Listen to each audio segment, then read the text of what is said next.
मुलांनो, दुसऱ्या सत्रात आपले स्वागत आहे. कल्पना करा, तुमच्याकडे 3 पेन्सिल आहेत.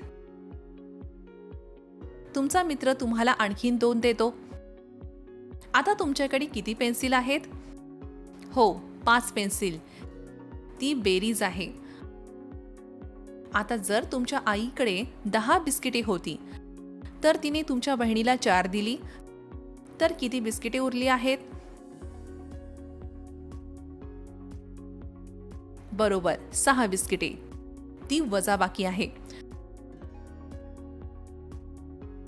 आपण गोष्टी एकत्र करण्यासाठी बेरीज आणि काढून टाकण्यासाठी वजाबाकी करतो. आणि अंदाज काय?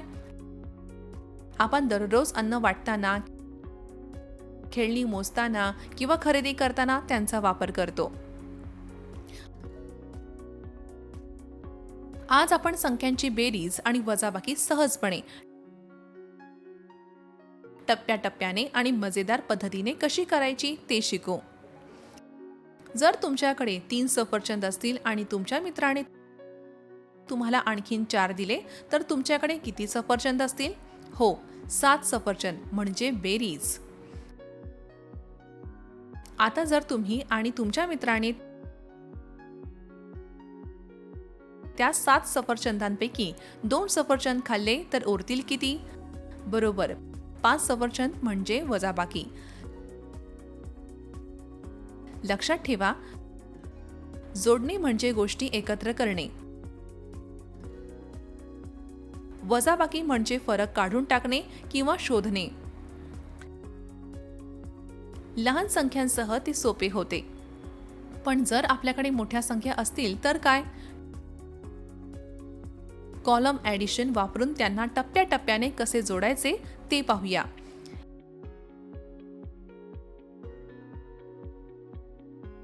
हे उदाहरण घ्या. 324 अधिक 143. प्रथम एकके 4 अधिक 3 बरोबर 7 जोडा. नंतर 10 पट 2 अधिक 4 बरोबर 6 जोडा. आणि शेवटी 100 3 अधिक 1 बरोबर 4 जोडा. तर आपली एकूण संख्या 467 आहे. जेव्हा वाहून नेण्याची गरज नसते तेव्हा ते किती सोपे असते ते पहा. छान, ती न घेता भर पडली. पण कधी कधी जेव्हा कॉलम मधील बेरीज 9 पेक्षा जास्त असते, तेव्हा आपल्याला थोडी अतिरिक्त मदत हवी असते. तेव्हा आपण कॅरिंग वापरतो. कसे ते पाहूया. आता कॅरिंग सह बेरीज करण्याचा प्रयत्न करूया. उदाहरण 487 अधिक 276. एकाच्या जागी 7 अधिक 6 बरोबर 13, 3 लिहा, 1 घ्या. 10च्या ठिकाणी 8 अधिक 7 बरोबर 15, 1 अधिक कॅरी 16, 6 लिहा, 1 कॅरी करा. 100 ठिकाणी 4 अधिक 2, 6 अधिक 1 कॅरी बरोबर 7.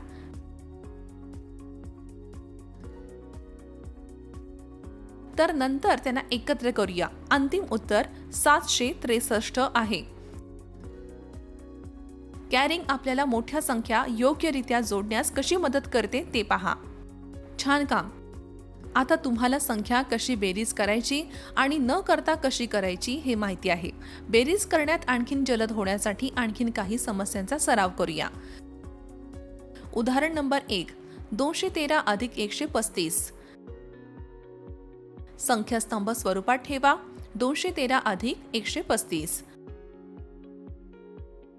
पायरी 1. 1. 3 अधिक 5 बरोबर 8. 1 रकान्यात 8 लिहा. पायरी 2.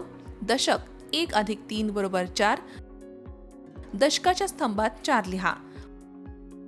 पायरी 3. 100 2 अधिक 1 बरोबर 3. 100 स्तंभात 3 लिहा. तर 213 अधिक 135 बरोबर 348. शाबास. उदाहरण नंबर 2. 649 अधिक 278 कॅरिंगसह. आता 649 अधिक 278 त्यांना कॉलम मध्ये ठेवा. पायरी 1 9 अधिक 8 बरोबर 17. एक स्तंभात 7 लिहा आणि 1 ला 10 मध्ये घ्या. पायरी 2 दशक 4 अधिक 7 बरोबर 11.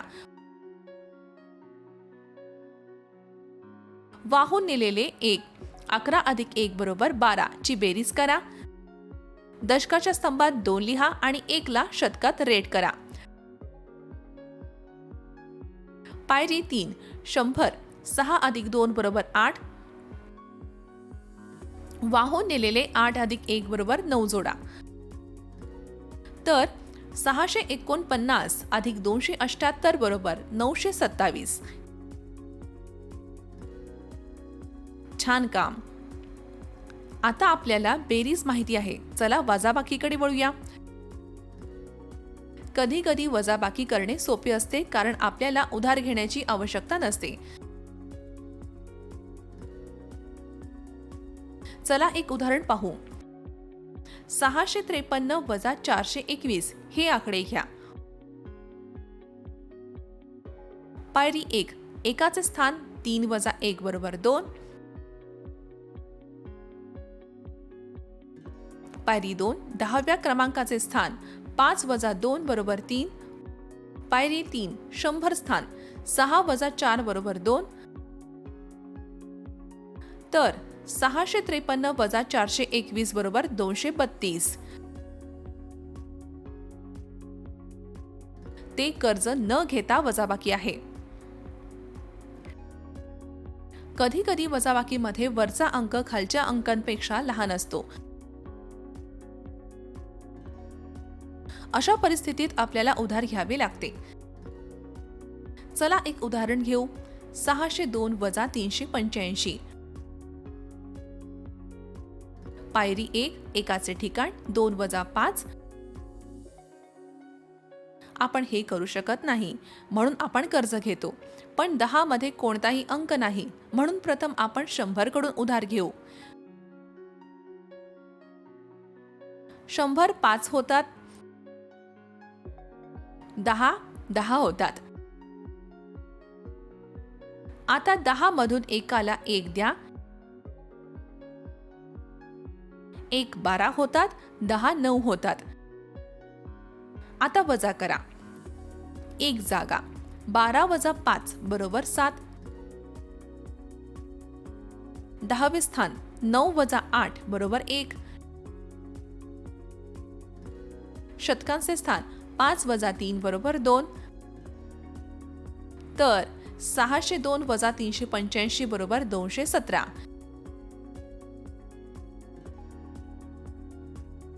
जेव्हा वरचा अंक खालच्या अंकापेक्षा लहान असतो तेव्हा उधार घेतल्याने आपल्याला योग्यरित्या वजाबाकी करण्यास मदत होते.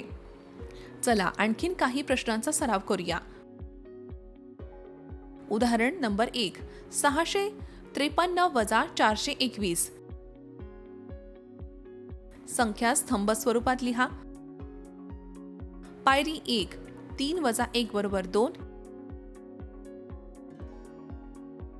एकाच्या जागी 2 लिहा. पायरी 2 दशक 5 वजा 2 बरोबर 3. दशकाच्या ठिकाणी 3 लिहा. पायरी 3 100 642. 100च्या जागी 2 लिहा. तर 653 वजा 421 बरोबर 232. छान काम. चला तर मग पाहूया की दैनंदिन जीवनात वजाबाकी कशी कार्य करते. उदाहरण 1 समजा तुमच्याकडे 500 रुपये होते. तुम्ही 275 रुपयांना स्कूल बॅग खरेदी केली.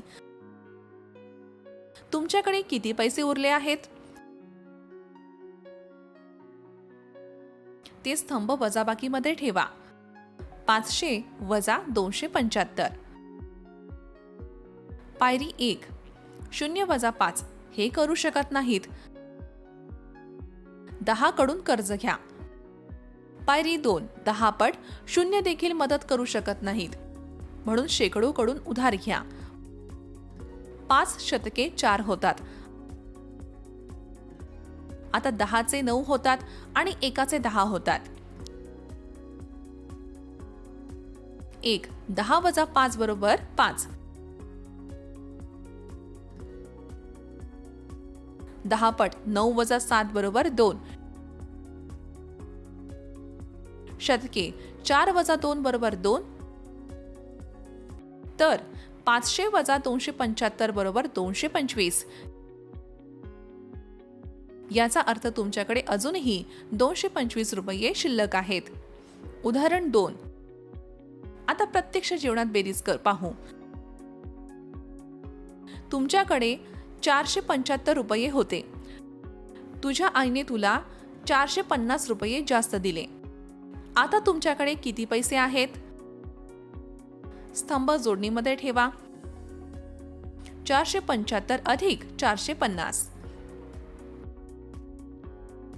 पायरी 1 5 अधिक 0 बरोबर 5. पायरी 2 10 पट 7 अधिक 5 बरोबर 12. 2 लिहा, 1 घ्या. पायरी 3 100 4 अधिक 4 बरोबर 8 अधिक वाहून नेलेले 1 बरोबर 9. तर 475 अधिक 450 बरोबर 925. म्हणजे आता तुमच्याकडे एकूण 925 रुपये आहेत. वा, आपण बेरीज आणि वजाबाकी बद्दल बरेच काही शिकलो आहोत. चला थोडक्यात माहिती घेऊया. बेरीज म्हणजे संख्या जोडून बेरीज काढणे. वजाबाकी म्हणजे उरलेले शोधण्यासाठी काढून घेणे. जेव्हा एकाच ठिकाणी असलेले अंक 9 पेक्षा जास्त होतात तेव्हा कॅरिंगचा वापर केला जातो. जेव्हा वरचा अंक खालच्या अंकांपेक्षा लहान असतो तेव्हा कर्ज घेण्याचा वापर केला जातो. शाबास मुलांनो, दररोज बेरीज आणि वजाबाकीचा सराव करत रहा. पुढच्या गणित साहसात पुन्हा भेटू. Bye bye.